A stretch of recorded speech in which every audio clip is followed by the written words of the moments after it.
Hi, it's Chris with Implied Music. Where do you borrow your chords from? Diatonic chords are great for functional harmony, but for that epic sound, you want some surprising chords, right?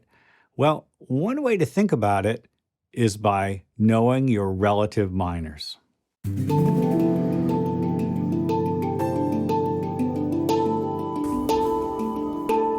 Okay, we'll talk about borrowing things and what's good to borrow in a moment, but first, listen to this little melody and chord progression. 4, 5, 3, 6. Major 4, major 5, minor 3, minor 6. It's called the Royal Road chord progression. It's huge in Asian pop music, and we hear it in Western pop as well. Well, what we get is, in the key of C, F, G, E minor, A minor. Of course, those are diatonic chords. They appear just really naturally in the key of C.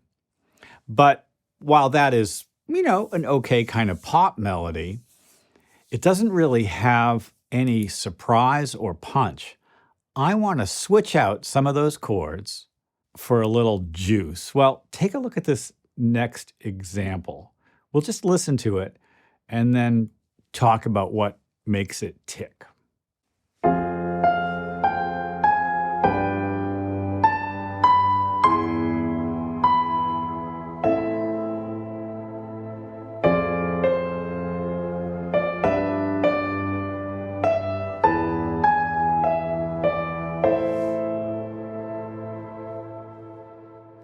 If you're like me, the first thing you noticed were the melodic adjustments. And the melodic adjustments were made because I changed some of the chordal qualities.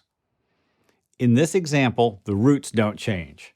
F, G, E, A. F, G, E, A. However, I've changed the chord qualities, and how I changed them was based on my knowledge of relative minors. Okay, so first of all, the first thing you learn when you learn about borrowing chords is that you can borrow from the parallel minor. I can borrow chords from C minor to use in C major. And of course, rock musicians do that all the time. I'm in C. I play the E flat chord, which is flat 3. I play the B flat chord, which is flat 7 C. So sort of a 60s sound, isn't it? Well, that means that I'm taking chords from C minor, or we can think about that as E flat major, because C minor is the relative minor of E flat major. In other words, there's a relative minor relationship going on here, right? E flat major has a set of chords. C minor is the relative minor of E flat major. And what that suggests to me is that we can look at the relative minor of C, which is A minor, and borrow chords from that. Cool idea, right? But you're like, hey, relative minor of C is A minor, and that has all the same chords. Well, sort of, except for this one thing. Take a look at this. I need to show you this. So if A minor, typically what we do is make the 5 chord in A minor E major. We need that G sharp. That's the harmonic minor. The harmonic minor is a great source of chords for me here. And that means that my 7 chord could be G sharp diminished. I could also expand the notion and say ascending melodic minor. The A minor is the 1 chord. The 4 chord is D major because of the F sharp. The 5 chord is E major because of the G sharp, and then I'm back to A minor. They're all available to me.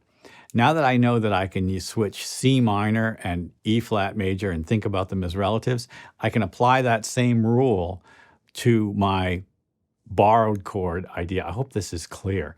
Let's look at this example and maybe it will make more sense. Now, we heard it and we heard it, but then it disappeared. So let's listen one more time and we'll talk it through. I start with F minor, simple borrowed chord from C minor, G major, E major. That's from the A minor system and it resolves to A minor. F minor again to G. The E major, A minor really gives you a strong A minor sound, doesn't it? And if you notice, the melody's adjusted in order to correspond to those new notes. For the F minor chord, I need A flat. Oddly enough, for the E chord, I need G sharp. And look how they are the same note. They're the same key. They're not the same note. Spelling-wise, they're different. They're enharmonic equivalents. That particular tone is like a magic tone in melody, and do you notice how it gives us an epic sound? F minor, very dark. To G, sounds like we're in C minor, but no, that E major is so interesting.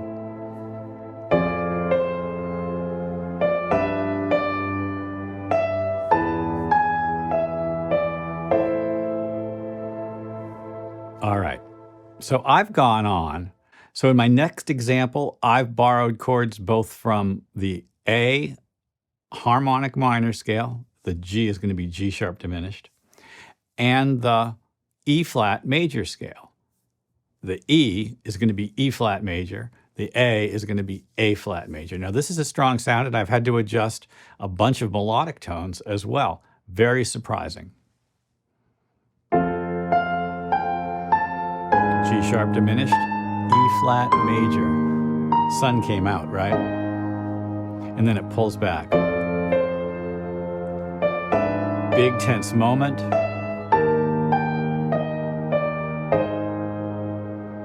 And there are some surprising moments in there as well. Because I didn't adjust every melodic tone, we're getting Lydian scale sounds, the A, for instance, right here, over the E flat.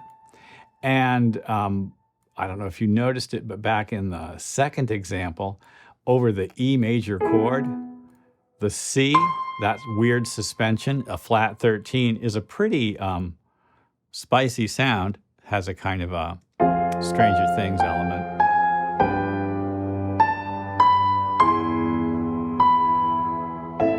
Yeah.